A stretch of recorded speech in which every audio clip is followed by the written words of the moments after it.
আসসালামু আলাইকুম। বাংলার সংবাদে সবাইকে স্বাগত জানাচ্ছি। আমি নাইম ফাথুম মুবিন। সংবাদ শিরোনাম। আবারও মধ্যপ্রাচ্যে ভয়াবহ তৃতীয় বিশ্বযুদ্ধ শুরু হয়ে গেছে। দখলদার ইসরায়েলি বাহিনী এবং মার্কিন যুক্তরাষ্ট্র কোনোভাবেই তাদেরকে ছাড় দিচ্ছে না। ইরানের ইসলামী বিপ্লবী গার্ড বাহিনীর সদস্যরা পরিস্থিতি খুবই ভয়াবহ আকার ধারণ করেছে। আর এরই মাঝে আমাদের হাতে এসে পৌঁছেছে যুদ্ধের সর্বশেষ গুরুত্বপূর্ণ সবথেকে তাজা আপডেট সংবাদ আপনাদের জানিয়ে দিব। প্রথমেই জানাবো, যুদ্ধবিরতির মধ্যে যুক্তরাষ্ট্র ও ইরান পাল্টাপাল্টি হামলা। এক মাস ধরে চলা ভঙ্গুর যুদ্ধবিরতির মধ্যে বৃহস্পতিবার ইরান ও যুক্তরাষ্ট্রের সামরিক বাহিনী একে অপরের উপর বড় ধরনের হামলা চালিয়েছে। দুই দেশ যখন হরমুজ প্রণালী খুলে দেওয়া এবং নৌ অবরোধ প্রত্যাহারের বিষয়ে একটি চুক্তির আলোচনা চালিয়ে যাচ্ছে, ঠিক তখনই এই সংঘাতের ঘটনা ঘটল। এরপর জানাবো, হরমুজে যুক্তরাষ্ট্র ও ইরানের পাল্টাপাল্টি হামলা, লাফিয়ে লাফিয়ে বাড়ছে তেলের দাম। হরমুজ প্রণালীতে যুক্তরাষ্ট্র এবং ইরানের মধ্যে নতুন করে সংঘর্ষের ঘটনা ঘটেছে। আজ গভীর রাতে এই হামলা এবং পাল্টা হামলার ঘটনা ঘটে। তবে এই ঘটনায় বিশ্ববাজারে আবারও অস্থিরতা দেখা দিয়েছে। যুদ্ধবিরতি কার্যকর থাকার দাবি করা হলেও পাল্টাপাল্টি হামলার খবরে বিশ্ববাজারে তেলের দাম লাফিয়ে লাফিয়ে বাড়ছে। একই সঙ্গে চাপের মুখে পড়েছে এশিয়ার শেয়ার বাজারও। এদিকে যুদ্ধবন্ধের উদ্যোগের মাঝে ইরানি পতাকাবাহী জাহাজে মার্কিন হামলা। ইরান যুক্তরাষ্ট্রের মধ্যে চলমান যুদ্ধ স্থায়ীভাবে বন্ধে কূটনৈতিক তৎপরতা যখন জোরদার করা হয়েছে, ঠিক সেই সময় ওমান উপসাগরে ইরানি পতাকাবাহী একটি জাহাজে হামলা চালিয়েছে মার্কিন নৌবাহিনী। এতে মধ্যপ্রাচ্যে নতুন করে উত্তেজনা ছড়িয়ে পড়েছে। আজ আন্তর্জাতিক বিভিন্ন গণমাধ্যমের প্রতিবেদনে বলা হয়েছে, তেহরান ও ওয়াশিংটন যুদ্ধ বন্ধে একটি সমঝোতা স্মারক স্বাক্ষরের খুব কাছাকাছি অবস্থায় রয়েছে। এবারে জানাবো, ভারতের পশ্চিমবঙ্গে নতুন মুখ্যমন্ত্রী ঠিক করতে কলকাতায় অমিত শাহ। ভারতের পশ্চিমবঙ্গের বিধানসভা নির্বাচনে ভূমিধস জয় পেয়েছে বিজেপি। আর এখন নতুন সরকার গঠনের পালা। সেই লক্ষ্যে ভারতের মুখ্যমন্ত্রী কে হবে তা নির্ধারণ হবে আজ। নতুন করে মুখ্যমন্ত্রী ঠিক করতে রাজ্যটির রাজধানী কলকাতায় পৌঁছেছে ভারতের কেন্দ্রীয় স্বরাষ্ট্রমন্ত্রী অমিত শাহ। তিনি জানিয়েছেন যে আমরা এখান থেকে মূলত কে আগামীতে ভারতের কলকাতার মুখ্যমন্ত্রী হতে চলেছে সে বিষয়টি তারা ঠিক করবে বলে নিশ্চিত করা হয়েছে। এবং সর্বশেষ জানাবো, মোবাইল ফোনের অভিমানে তরুণীর আত্মহত্যা। নাটোরের বাগাতিপাড়া উপজেলায় মায়ের কাছে টাচ মোবাইল ফোন চেয়ে না পেয়ে অভিমান করে জিনিয়া সুলতানা জুই ২০ নামের এক তরুণী আত্মহত্যা করেছে বলে অভিযোগ উঠেছে। আজ বিকেলে উপজেলার দয়ারামপুর ইউনিয়নের ডুমরাই শামজানপাড়া গ্রামে এই ঘটনা ঘটেছে। নিহত জিনিয়া সুলতানা জুই ওই গ্রামের জহুরুল ইসলাম ও বিনা খাতুনের মেয়ে বলে জানা গেছে।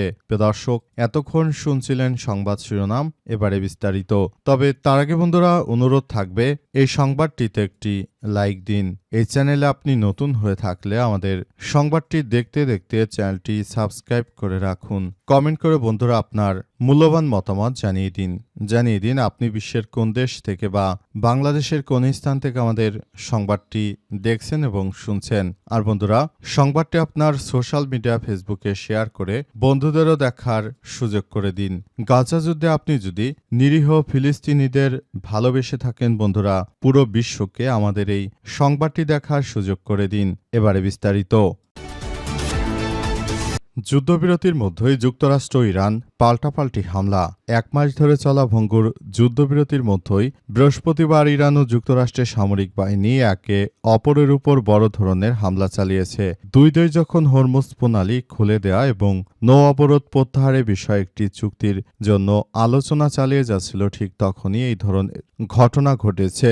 যুক্তরাষ্ট্রের সেন্ট্রাল কমান্ড বা সেন্টকম এক বিবৃতিতে জানিয়েছে যে হরমুজ প্রণালীতে ৩টি মার্কিন ডেস্ট্রয়ার লক্ষ্য করে ইরান ক্ষেপণাস্ত্র ও ড্রোন ছোট নৌকা দিয়ে হামলা চালায়। এর জবাবে মার্কিন বাহিনী ইরানের ক্ষেপণাস্ত্র এবং ড্রোন উৎক্ষেপণ কেন্দ্র, কমান্ডো সেন্টার এবং গোয়েন্দা নজরদারি কেন্দ্রগুলোতে পাল্টা হামলা চালিয়েছে। অন্যদিকে ইরান এই সংঘাতের জন্য যুক্তরাষ্ট্রকে দায়ী করেছে। দেশটির সামরিক বাহিনীর দাবি, যুক্তরাষ্ট্র গত বুধবার হরমুজ প্রণালীর দিকে যা একটি ইরানি তেলের ট্যাঙ্কারে গুলি চালায়। প্রথমে যুদ্ধবিরতি লঙ্ঘন করে এরপর প্রতিশোধ নিতেই তারা মার্কিন যুদ্ধজাহাজে হামলা চালিয়েছে। প্রেসিডেন্ট ডোনাল্ড ট্রাম্প সামাজিক যোগাযোগ মাধ্যমে দেয়া এক পোস্টে দাবি করেছেন ৩টি মার্কিন ডেস্ট্রয়ারে হামলার মুখে পড়লেও কোনো ক্ষয়ক্ষতি ছাড়াই প্রণালী পার হয়েছে। তিনি আরও জানিয়েছেন মার্কিন বাহিনী ইরানি ক্ষেপণাস্ত্র ও ড্রোনগুলো অনায়াসেই ধ্বংস করেছে। ইরানের নেতৃত্বকে উন্মাদ আখ্যা দিয়ে তিনি হুঁশিয়ারি দেন দ্রুত চুক্তিতে সই না করলে আরও কঠোর হামলা চালানো হবে। তবে এত কিছুর পরও যুদ্ধবিরতি এখনও অক্ষত আছে বলে সাংবাদিকদের দাবি করেছেন যুক্তরাষ্ট্রের পাগলাটে প্রেসিডেন্ট ডোনাল্ড ট্রাম্প। হরমুজে যুক্তরাষ্ট্র ইরানের পাল্টাপাল্টি হামলা, লাফিয়ে লাফিয়ে বাড়ল তেলের দাম। হরমুজ প্রণালীতে যুক্তরাষ্ট্র ইরানের মতো নতুন করে আবার সংঘর্ষের ঘটনা ঘটেছে। গভীর রাতে এই পাল্টাপাল্টি হামলার ঘটনা ঘটে। তবে শুধু হামলা নয়, বরং পাল্টাপাল্টি হামলার পর আবার নতুন করে তেলের দাম বৃদ্ধি পাচ্ছে। নতুন করে অপরিশোধিত তেলের দাম আবারও ভয়াবহ আকারে বৃদ্ধি পাচ্ছে, যার ফলে সারা বিশ্ব জুড়ে আবার আরেকটি অর্থনৈতিক ধাক্কা আসতে পারে বলে এমন তথ্য সামনে এসেছে। অনেকেই বলাবলি করছে যে এই প্রক্রিয়াগুলো খুবই গুরুত্বপূর্ণ একটি বিষয় হয়ে দাঁড়িয়েছে। মধ্যপ্রাচ্য জুড়ে মার্কিন যুক্তরাষ্ট্র এবং দখলদার ইসরায়েলি বাহিনী তারা যে ধরনের সন্ত্রাসী কার্যক্রম চালিয়ে যাচ্ছে, এজন্য তাদেরকে কঠোরভাবে শিক্ষা দেওয়া হবে বলে ইরানের পক্ষ থেকে নিশ্চিত করা হয়েছে। এরপরই ইরান এই আক্রমণ চালিয়ে যাচ্ছে। মার্কিন যুক্তরাষ্ট্রকে ধরাশায়ী করার জন্য ইরান এবং যুক্তরাষ্ট্রের মধ্যে নতুন করে সংঘাত তৈরি হওয়ার পরই মূলত সমস্যাগুলো আরও ধীরে ধীরে বাড়তে শুরু করেছে। পুরো পরিস্থিতি এখন দখলদারদের সম্পূর্ণ নিয়ন্ত্রণের বাইরে চলে গেছে এবং ইরান পুরোপুরি হরমুজের নিয়ন্ত্রণ ধরে রেখেছে। এর ফলে এখন ব্রেন্ট ক্রুড অয়েল বা প্রতি ব্যারেল অপরিশোধিত তেলের দাম আবার নতুন করে $100 উপরে উঠে গেছে। সংবাদ মাধ্যমটি জানিয়েছে ব্রেন্ট ক্রুডের দাম ছিল $101.12, দিনে সর্বোচ্চ পর্যায়ে এটি উঠেছিল $103.70। তবে এর আগে এই তেলের দাম মাত্র $90 নেমে গিয়েছিল। আর যুদ্ধ যখন শুরু হয়েছে তখন এই তেলের দাম ছিল মাত্র $65, কিন্তু এখন সেটি আবারও বৃদ্ধি পাচ্ছে। যুদ্ধবন্ধের উদ্যোগের মাঝে ইরানি পতাকাবাহী জাহাজে মার্কিন হামলা। ইরান ও যুক্তরাষ্ট্রের মধ্যে চলমান যুদ্ধবিরতির কথার মাঝে নতুন করে আবারও আক্রমণ চালিয়েছে জাহাজবাদীরা তারা ইরানকে ধ্বংসস্তূপে পরিণত করার জন্য নতুন করে সন্ত্রাসী কার্যক্রম চালিয়ে যাচ্ছে। তাদের উদ্দেশ্য হচ্ছে যে মধ্যপ্রাচ্যে আবারও তারা সন্ত্রাসী কার্যক্রম চালিয়ে পুরো মধ্যপ্রাচ্যকে তারা ধ্বংসস্তূপে পরিণত করতে চায়। পরিস্থিতি যতই জটিল আকার ধারণ করুক না কেন, সবকিছু ধ্বংসস্তূপে পরিণত হচ্ছে। সবাইকে শুরু থেকে এই সব বিষয়গুলো নিয়ে কাজ করার জন্য উদাত্ত আহ্বান জানানো হয়েছিল, কিন্তু মার্কিন যুক্তরাষ্ট্রের এই সন্ত্রাসী কর্মকাণ্ডে সবাই অতিষ্ঠ হয়ে পড়েছে। সবাই যার যার জায়গা থেকে আসলে বিষয়গুলো কি করবে সেটি বুঝে ওঠার চেষ্টা করছিল বলে এমন তথ্য সামনে এসেছে এবং সবাই যার যার জায়গা থেকে পুরো পরিস্থিতি মোকাবেলা করার জন্য তারা সবাই যার যার জায়গা থেকে কার্যক্রমগুলো চালিয়ে যাচ্ছে।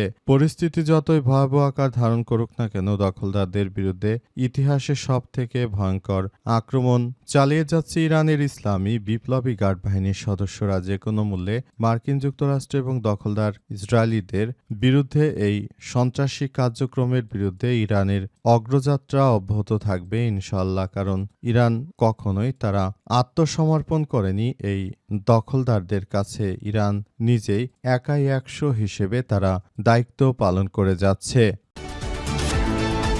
পশ্চিমবঙ্গের নতুন মুখ্যমন্ত্রী ঠিক করতে কলকাতায় অমিত শাহ। ভারতের পশ্চিমবঙ্গে নতুন ভূমিধস জয় পেয়েছে ভারতের সবথেকে বড় রাজনৈতিক দল বর্তমান সময়ে নরেন্দ্র মোদীর সন্ত্রাসী দল বিজেপি ক্ষমতা আসার পর থেকেই পশ্চিমবঙ্গে মুখ্যমন্ত্রী কে হবেন সেটি নিয়ে অনেক বেশি আলাপ আলোচনা হচ্ছে।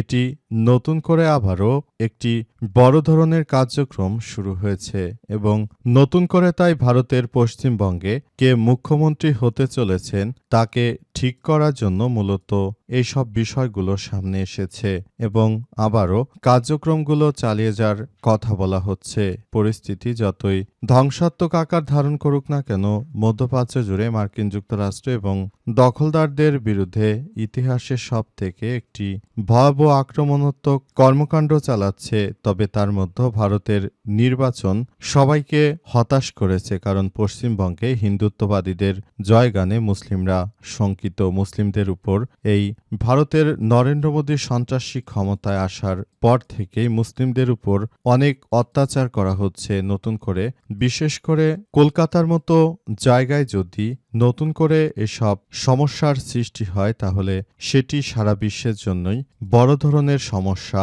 সৃষ্টি হতে পারে।